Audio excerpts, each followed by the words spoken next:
Hey, you, friend with the AirPods in listening. Guess what? You can watch this episode in video now. I know. All you have to do is head over to our YouTube channel, and there's a link in the show notes. So go ahead and click that. You can see all the faces that producer Steph and I make when we're about to say the same thing at the exact same time. It's pretty cool. Check us out. Edit audio.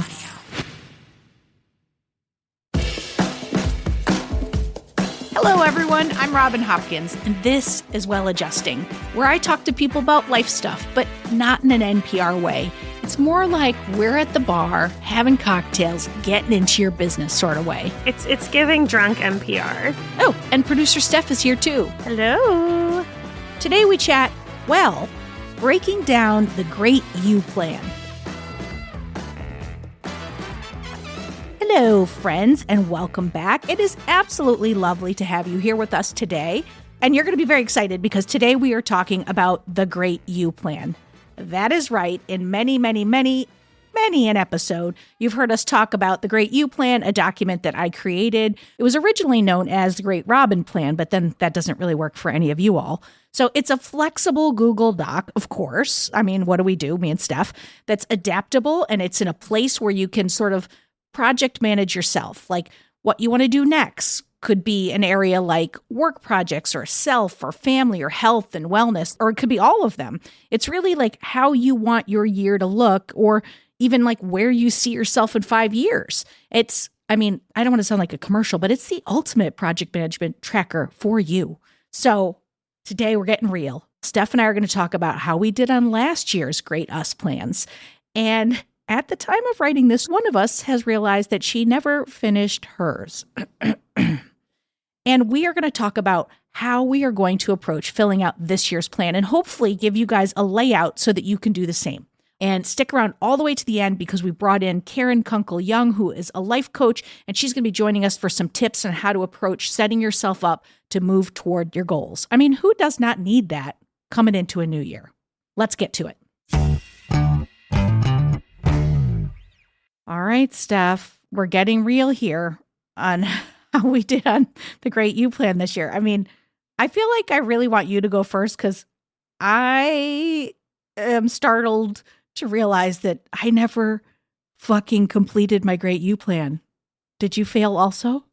Okay, I am not going to give myself a failure, but first of all, what I'm going to say is the last time I filled it out was in May of 2025. No, that is good. That's when we were supposed to. No. Oh, May 2024. May of 2024. Okay. Well, less good, but still. Maybe yours was an 18-month one instead of a 1 year. It's kind of how I feel because I'm reading it, and meanwhile, in my head, I'm thinking, oh my God, there's no way I did any of this shit. And then I was going through it, and I'm actually kind of impressed. Okay. Well, let's first, before we get into like what you did and how you did, let's like tell folks what it is. First of all, this doc is in the show notes forever and eternity. So you should get it, make a copy, make it your own. And I'm a big fan of telling people to make it their own because yours, I think, is different than mine. Not just formatting because you hate my colors. Yours is ugly. You take out all the joy in the colors. Yours stresses me out. I open yours and I'm like, oh my God, I'm so stressed out. Why is there so much going on? I need colors to tell me when I'm in different sections. And that's why it's amendable, That's why it's customizable. That's why it's customizable.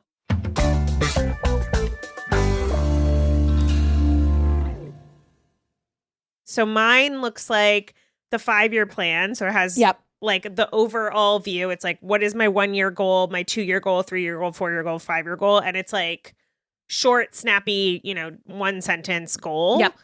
And then I go into the year. I have my word of the year, which I stole from you. And then I put a little sentence under it. And then I have, what does that look like? What do I need to learn? What would that look like? And then I have it divided into different buckets. By the way, that's all I completed last year was that. And when it got, what would it look like? I just wrote TK for like to come. Keep going. Then we're getting into buckets. What are your buckets? So my buckets are creativity, work, wellness, and community. Okay. So ours are very similar. Mine's creative, which is interesting. That's work for me. Like that, those are one and the same in my brain.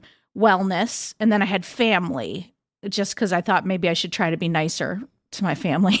Perimenopause, yo, it's real. I feel like if my kids still like me after menopause, it'll be a big win. Do you have sub buckets? Because I have sub buckets. Yes, I do. Underneath it, like for me under creative, I have like acting, writing, creating. Then I had Dear Headspace, which is on hiatus while adjusting. And then I had a gratitude section. Jeez, this was really good if I'd actually filled it in. What are your sub buckets? Creative, I have art and sound, writing, and then consuming. Because I think for me, I don't spend enough time consuming art for fun. Oh, okay. I don't really like watch a lot of TV or like anything. And so I just wanted to be more intentional, like listening to podcasts for fun or like going to art exhibits for fun and like, and just being more intentional that that's like connected to creative process because it does inspire me. Yeah. Yeah. So if you're at this point where you're like, okay, Jesus Christmas, this is a lot. It is, but it's not. I think one of the things that's important if you're starting to fill this out is that you can change it and do it however you want. Like you might have this 5-year plan, like mine's a 5-year plan that's supposed to hit February 2028. And I am moving in that direction, but it's like, there may need to be some adjustments, but it's just there as benchmarks, because I think if you just say 5 years from now, I want to be a doctor. Okay, great. That's lovely. But have you gotten your bachelor's degree? Have you then, applied to, have you taken the tests? What is that? The MCATs or whatever that is. Have you studied for them? So it's like you need to break it out in manageable chunks. And I think like the reason the 5-year plan is so you can back it out. But I also want to say that if you're like, I have no frigging idea where I want to be in 5 years, just do 1 year. That's me. Steph's pointing to herself. I have 2 questions and you can tell me which makes more sense to tackle first. But one of my questions is like, so this is my first year. I'm going to go into it and I'm going to, look at last year or the last 18 months. What did I do well? Blah, blah, blah. How are you reporting that? Or how are you like documenting that to move forward? This is going to be not a surprise to anyone. And this is going to be annoying to you, Steph, because I did my things in red, which I know red makes Steph angry and upset. Yes. But I did like under a bucket, I wrote none of these. I didn't get any of these, none of these. But then red? other in red. But then others God. I wrote yeses. And then I have words like yes to both or much improved, close, none of these, much improvement. So it's like, to me, there's something about the looking back. Like if I take what I have for this year, the part that I did actually fill out, which was my word for the year, because I do love to stake a claim in a word. And my word for last year was soar. Like, what do I have here? I will lift off and fly utilizing all the skills I've built to this day. That's so dorky. No, I'm laughing because I thought you meant like ouch. Like SORE. And I was like, oh, wow. No, I mean, I guess. Soar, like flapping wings. Like normally I'm like, your word of the year should be positive, but I guess you were in a lot of pain. And no, it's my upcoming year. I want to be in less pain. So then it's like, once you chose the word, then it was like, okay, well, what does that look like? Right. So I had some things like I wanted to have Laugh Lab funded, which that did not happen this year. But if I go up to my 5-year plan, because I do think that on first look, it could feel like, well, isn't that going to like beat you down? But if I go up to my 5-year plan, like my goal ultimately is to have like a production company where I'm building and creating, comedy content that I get to act in. And I have already started it. It's not funded, but I've already started it. And I think then it allows you to just rejigger for next year. Like goals can be so like ethereal or non-quantifiable, but this gives you wording that you can say whether you did something or didn't do it. And I had things under there like Laugh Let Be Funded, confidence and belief in myself, other people believe in my ideas, picking myself up when I've been knocked down. So that's what it would look like to soar. And if I look at that, I did a pretty good job this year of like, there were moments where I got with Laugh Lab where I was like, this is all falling apart. Everybody's leaving. But I go back to other people's belief in me. I got 2 business partners in this thing. Mm-hmm. And so that means they believe in the idea. And I hope means they believe in me too. And I did pick myself up when I got to those places and then just moved to something else. And I would give myself much improved on confidence and belief in myself. Tell me, for you, if you take one of your buckets under your word, what does that do for you? Like, for anyone who's listening, who's just like, okay, this just seems like busy work. Like, how does that help you? I mean, maybe I'll just do wellness because I think it's like the most relatable one. Yep. My buckets in it are mind and body, which are pretty easy. But then within those, I have a bunch of other things. So I have like keep doing weekly things, like keep doing my therapy weekly. Decide if couples therapy is a necessary expense or trauma-based decision. Pick back up on this PTSD workbook and finish it. Define relationship with your parents and be kind to yourself about it. Write down specific boundaries, enforce them. Meditate with exercise. And then in body, I have exercise 5 days a week, but don't be rigid with it. Walks are great. Remember that. Stretch and walk as much as possible. Cook for yourself, not just for your community. Buy produce for the produce and stop punishing yourself for spending money on expensive, nutritious shit.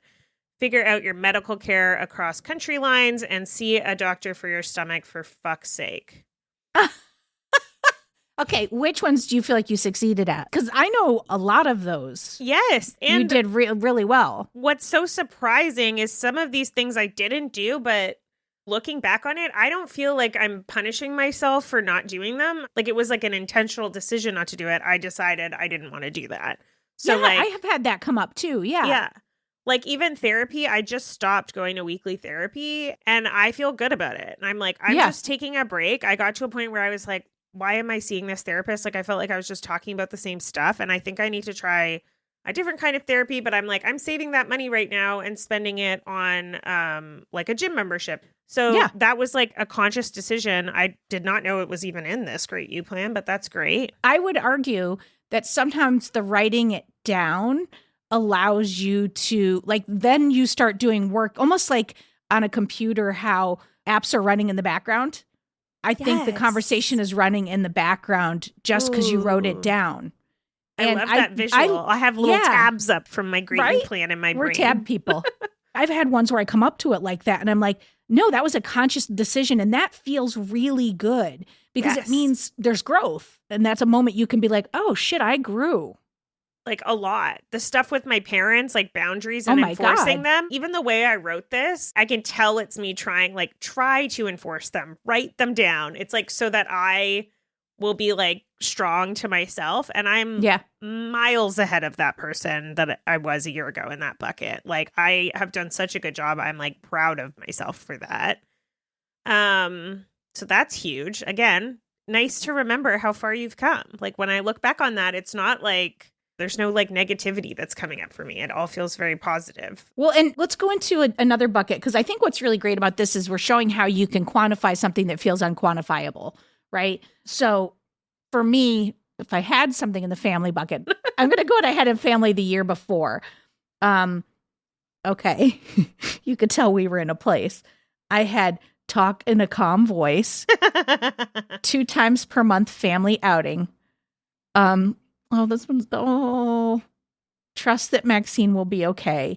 And I had that just because I was having all these dreams about her, all these like worry dreams. And it was like the age where she went into high school, because this would have been her freshman year. And I was letting go. And it's so funny because I'm in that same exact process right now with my son, who is now a freshman. And it's happening all over again. But I'm having this moment of noticing that, I got to a place where I really trust my daughter is, like, mostly I still have the nightmares sometimes, but that she's safe and that she knows what she's doing. Oh dear God, it's so hard. What I think is really interesting about this is, like, my look back was much improvement. And that is something that I am continuing to work on. But it's like, again, just the writing down of it holds me accountable. And it's the look back, I think, is really nice to be able to see. 2024, I did like an essay about how I felt I did. Oh my God. Maybe I was like, 2024 Robin was in it. It's like This was a big year for change. On paper, it looks like I didn't achieve anything I set out to do. But early on in the year, I made a switch to focus on Laugh Lab. The growth that I've had this year of going from a simple idea to having Dylan and Natalie and a couple of creators on board is huge. I was astonished to see that Laugh Lab fits perfectly my 5-year dream by Feb 2028. And it goes on. But it's like interesting, like, again, like I feel it's so weird to say this because I didn't complete the one for this year, but like I feel so good about seeing all this. Yeah, I felt really good. I mean, there's like some money things that I didn't hit and whatever, but I'm like, whatever. It was a hard year for money for, I think, everyone. For everybody, yeah. Like, it's honestly kind of nice to be like, well, I actually did like move my goals ahead despite it being like hard in other places. And I think that's like the overall point. Absolutely.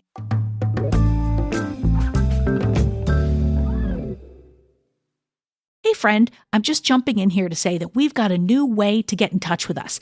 If you want to leave us some feedback, hopefully good, or suggest an episode topic or ask a question, all you have to do is go to sayhi.chat/welladjusting. The link's in the show notes, but I'll say it one more time. sayhi.chat/welladjusting. You could leave us a voice memo and we might just use it on air.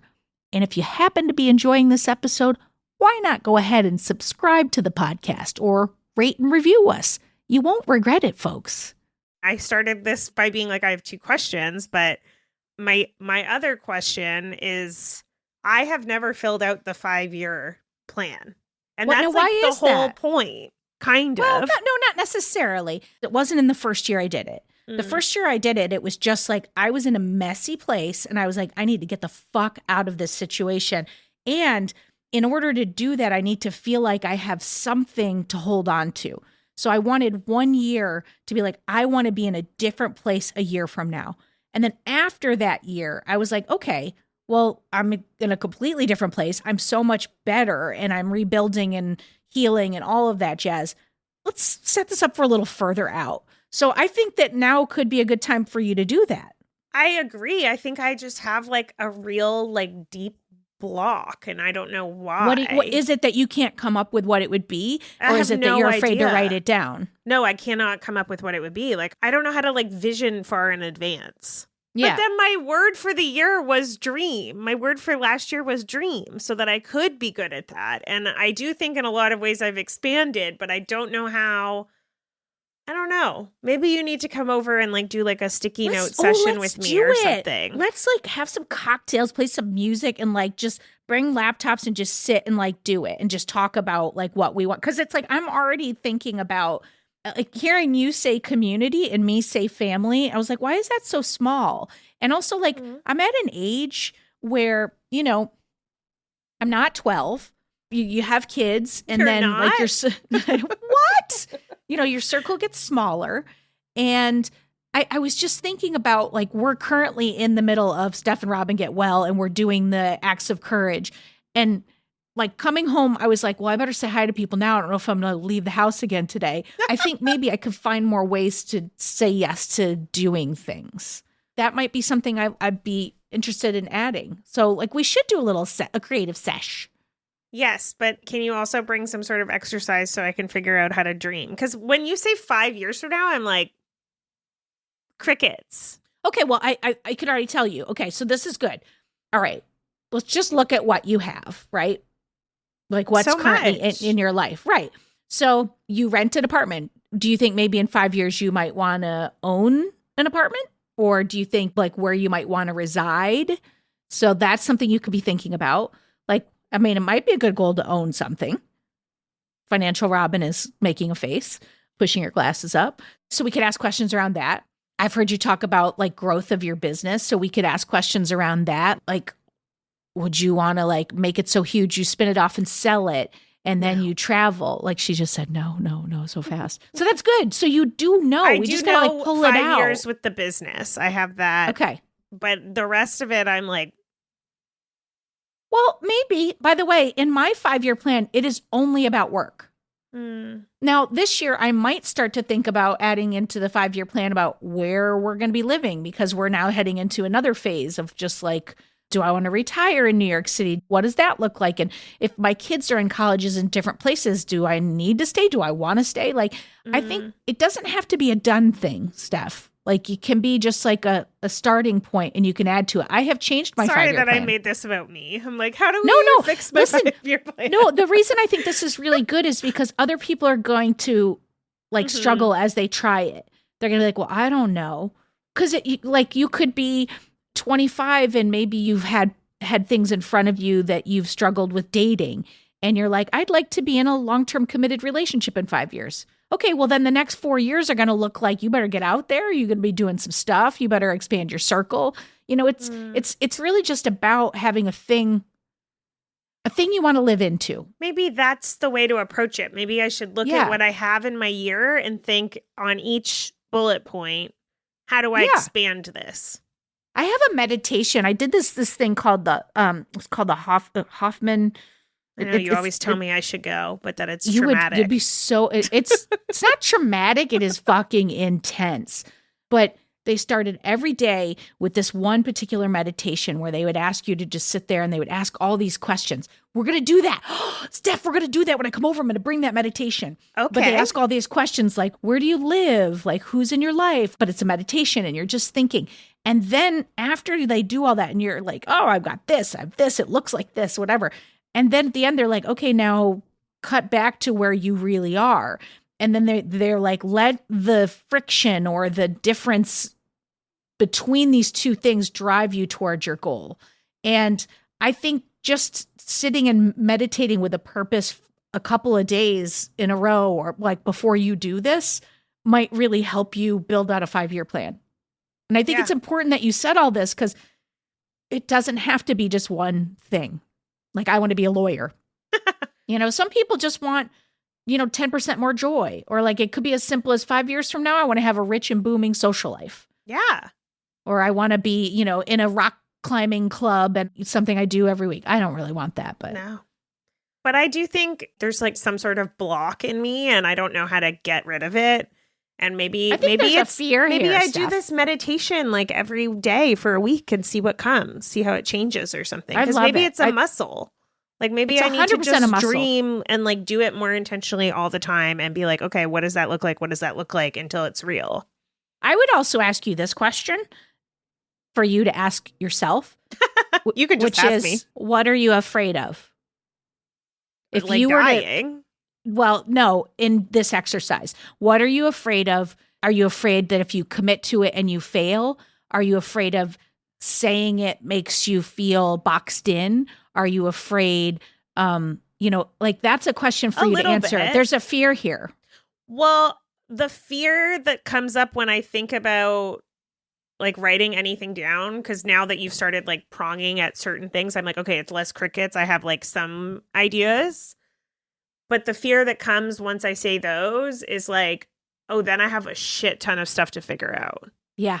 Because if my 5-year plan is to buy a house, probably it's not in New York because I don't think I can retire here because Canada has way more security. And let's be real, what's going on right now isn't great. Yeah. Yeah. But then I'm like, oh, I got to move to fucking Canada in 5 years. Like, well, that's the thing is with knowledge comes power, but with knowledge comes movement. And that can be really scary. I get that 100%. Like once you are aware, there's no more ignorance is bliss. Then you're like, oh, well, I should probably start doing stuff toward that. And that's But scary. I don't want to move to Canada. Well, you don't. But again, that could be, why don't you make yours 10 or 15? That's true. That could be an ultimate thing. And also, P.S., you can own an apartment for 6 months and flip it. Like you could own here and then take your profit and move to Canada and retire. That's the planning in between once you have the goal. Yeah. Like I'd have you buy here because you're going to make fucking money in your apartment. And then you may have some money to invest and you might be able to buy outright there. Yeah. And I can say, like, because I'm not just going to put you on the spot. Like my fear is that, like, who am I to say these things? Who am I to say, like, I'm going to have this?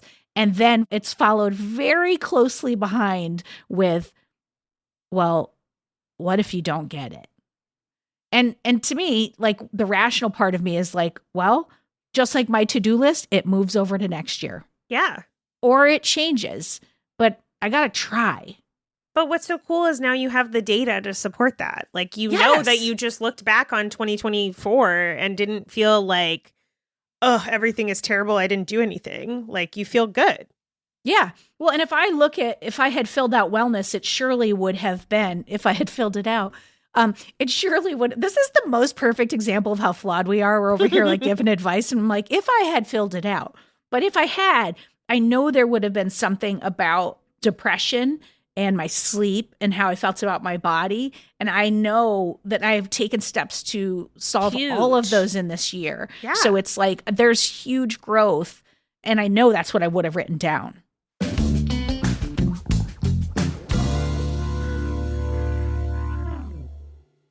I have this one like pretty cool, just like super like silly. And I know when I wrote it down, I was like, I don't know how the hell I'm going to do that. But I wrote it down and it was in community under local neighborhood. It says, define subset B. Yes. Define how you can show up for a political system that you can't participate in. That's and literally the sentence. Literally just out canvassing the other day. For our local mayor. And I found other little ways to do that. And I didn't even know that was on this plan. I am such an active person, but I'm not an American citizen. So I can't vote. I can't like participate. And that there's like a friction there in me.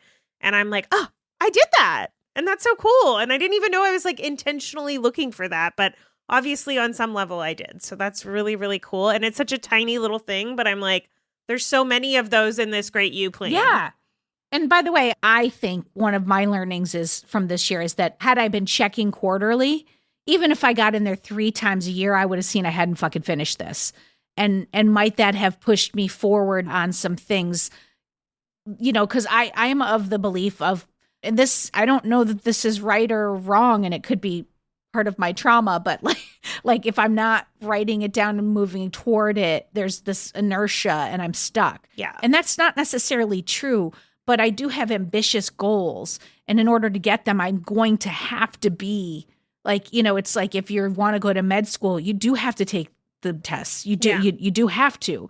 You have to do the things toward it. And I'm wondering what things I might have moved more toward had they been concrete. So that is a learning for me. I'm committing right here, right now to writing it before the end of the year and checking at least 2 times throughout the year before my wrap. Okay, and my learning, I have a few. First, I have a block with my expansion of 5-year plan, which I'm going to work on. 2, I think I had another fear, like a fear to check it. Like I almost didn't want to check in quarterly because I was like, oh, there's no way I did anything. I don't even want to look at it.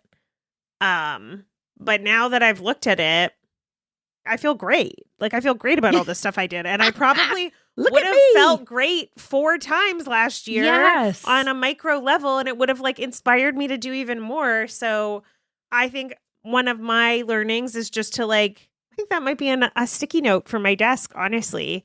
Looking at the Great Steph plan makes you feel good and inspired, not bad and lazy. And like, do that. Like you deserve that. You deserve to dream. You deserve to like be moving towards a future you that you like really want. And like, don't be afraid of whatever the fuck that voice is in my head that's telling me I'm an asshole that doesn't do anything. Yeah. Even partial wins are wins. Like I always say, if you don't go for anything, you get 0. But if you go for something and you get 75% of it, that's 75% more than if you did nothing. Yeah. And I just think that's important to remember that it's flexible. Like it's not a tool to beat yourself up. It is a tool to say, oh, look what I did. I have this quote. I saw this movie called Life of Chuck, and it was so amazing. But at the end, he says, I am wonderful. I deserve to be wonderful. I contain multitudes. And I heard it and I was like, God, that's so fucking lovely. Because it's just like, it's all inside you. It's all here. And I wrote it down in my to-do list. Like I have my to-do list broken down in this week, weekend, and next week, and then future work. And I have it right above next week. And I read it to myself because it's in there all the time. And I think that's what I'm getting at with the Great You plan, is that it's a place to say, I deserve this and I contain multitudes. Like you got lots of buckets in you. Hell, I've got a lot of buckets. Could be anything you want to be. Yeah. Oh, I love that. All right, last tip. Mine is get the fucking Great You Plan and try it. Just make a copy of it. It's a Google Doc. It's free. It's easy. Just try it. See what happens. Yeah. Mine is less a tip and more just like the act of doing it, the act of writing it out and creating it is as important, if not more important, than actually doing anything on the list. So like just treat it like an exercise or an activity or a meditation, whatever makes you feel good, or make a friend do it with you, Robin. Coming over. And yeah, I think the act of doing it is just as, if not more important than actually like doing all the to-dos on it. Love it. You have reached the well-adjusting expert of the day. Hi, Karen. Welcome. Thank you for joining us as our expert of the day. Robin, thank you for having me as the expert of the day. I'm thrilled to be here. So Steph and I just had this whole conversation about the Great You Plan, and we're project management people. There's nothing we love better than a spreadsheet. But, we're anal retentive as fuck. So my question is, what about people that aren't like us? Okay, so like how can you help keep yourself on track for, say, big projects or like movement over time if you don't want to get out an Excel spreadsheet? Great question. I think that the most important thing when you have goals is to not look at it as the big goal. You have to break it down into smaller steps or, human nature. We're going to get overwhelmed with it. So fantastic that you guys are using a spreadsheet, but just setting these smaller milestones. Maybe you put a little reminder in your Google Calendar. If you have Post-its, if Post-its work for you, it doesn't matter the vehicle. It matters that there is something visual that's going to remind you like, hey, I need to do this now. As long as it has a meaning for you to move you to that next step of your goal, that's what's important. So part of the Great You Plan is kind of like breaking things out, right? It's that idea of being like, what do I want in wellness? What do I want in this? And maybe what's 1 year, what's 5 years, what's 2 years, that kind of jazz.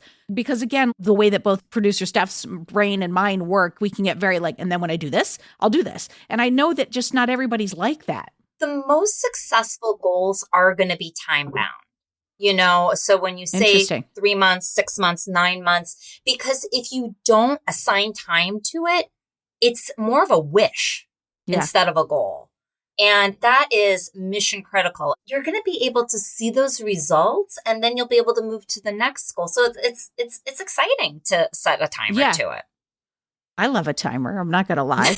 Well, let's say you did all this, right? You put a Post-it up or you did your Great You Plan. And we all start off like guns a-blazing. We're like, I am about to conquer the world. And then maybe about halfway through, I start to get like, why did I start this? What is the point of all this? What do you say to those folks? Like, what's your best tips for someone who's stuck? I think sometimes we can start to look at a goal as more of a task, what I should be doing as opposed to what I want to be doing. So how I work with my clients and I think about myself and my own goals is to zoom out for a second and think about, hey, why am I doing this in the first place? That is so important, Robin, because if not, sometimes you might get so fixated on that goal or so fixated on like, I haven't done anything about it. It's like zoom out and remember why it is important. I also think sometimes we change. Like we may have a 6-month goal and we're so pumped about it. But guess what? Like 3 months into it, we got a new job and we got slammed with all this work and, something might have happened, in our family, different priorities have changed. So then we're like, oh, can't do the goal anymore. No, again, like I'm always like, zoom out. It's okay to pause it sometimes. But if you can take those even micro steps, it's going to be better than to just be like, shut it down and pretend it never happened in the first place. Yeah. You made a pivot. You started off and you wanted to do that. And then you were like, no, it's actually better if I go in this other direction. I think that your advice of just saying though, like why you started, that's also valuable in that case for answering the question of, if you should be pivoting, like, are you really done? Are you doing it out of fear or are you doing it just because you just like, this got too hard? Or are you doing it because you legitimately are turning a corner towards something else. Mm-hmm.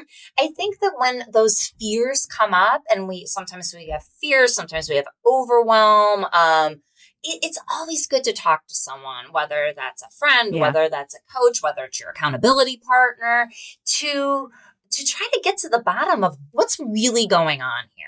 Yeah. All right. If someone's literally like, I would like to be in relationship with someone, or I would like to maybe, I don't know, asking for a friend, do better with my anger, like, can you chart emotion-based goals? Because I sure want to. Great question. And honestly, in my previous session, my client was talking about wanting to be in a relationship and was extremely successful in all other aspects of their life. And my question was, what is the smallest thing that you can do? So it's all goes back to the smallest thing, and whether that was a date or whether, and I'm like, wait a second, back it up. Like, how do you get to the date? So it's always finding that smallest thing. You mentioned anger.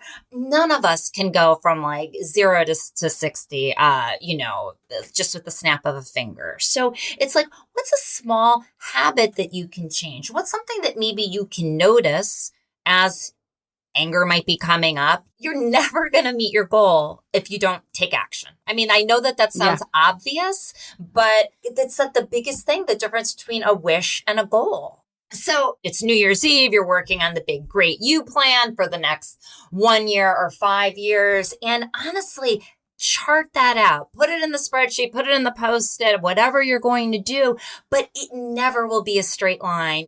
Sometimes you might even feel like you're moving backward, but as long as you're moving, you will get there as long as you show up and are consistent. Yeah. Yeah. It's funny that you mentioned like New Year's. Is there ever a wrong time to do it? There's never a wrong time. There's no need to wait until the new year. You can start today. You can start tomorrow, because honestly, why wait? I mean, life is short. Yeah. Get started now, especially if you're excited and energized about a goal. There's no need to wait whatsoever. Move, move, move. Yeah. What would you say, like someone's listening, they've heard us talk about the Great You Plan, they've heard all of your words of wisdom, and they're just like teetering and they're still a little stuck. Like, what's the most important thing you're going to say to that person so that they can get started, so that they don't end up just wishing? Pick one thing.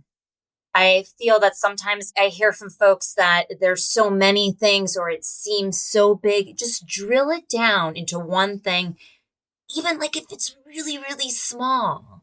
And then you'll be able to achieve that goal, create momentum for what's next, and what's next. And like, what's the worst thing that could happen? You fail, you pick yourself back up, you tried something new. It's more adventurous than just sitting and trying nothing. And then the second question is, and what's the best that could happen? Like, ooh, it opens up the possibilities of like, what amazing thing could happen that I'm not even sure what that is yet, Oh, I absolutely love that. Karen, you are a gem. And I want you to tell everybody like where folks can find you if they want to follow you, or if they want to get more information about what you do. Where can folks find you? Absolutely. One is on LinkedIn. It's Karen Kunkel Young. And also my website, similar name, KarenKunkelYoung.com. All right, folks. So we've got to sign off because Steph and I, we have a lot of work to do, and you do too. And it's good work. Just go do it. Get that Great You Plan from our show notes and get going. We believe in you. And okay, I have to say this. If it's not for you, I can respect that, blah, blah, blah, blah, blah. But just take the tips that Karen gave you. Okay. You can do this. Set some goals. Go for it. Thank you so much to Karen Kunkel Young for joining us. All her contact info is in the show notes, so just go ahead and hit her up. For more Robin, and you may need that, you probably don't need it, but like if you do, you can follow me at Real Rob Hops on all the platforms, all the socials, as the kids today say. Well Adjusting is an Edit Audio original series. It's exec produced by Steph Colburn and Robin Hopkins. Our producer and editor is Maria Passingham, and our production manager is Kathleen Speckert. Thank you to the entire Edit Audio team and to you for listening. Oh, hey, before you take out those AirPods, this show is just for entertainment. If you are in need of help, please, please, please reach out to a professional. go ahead and get that help. You deserve it.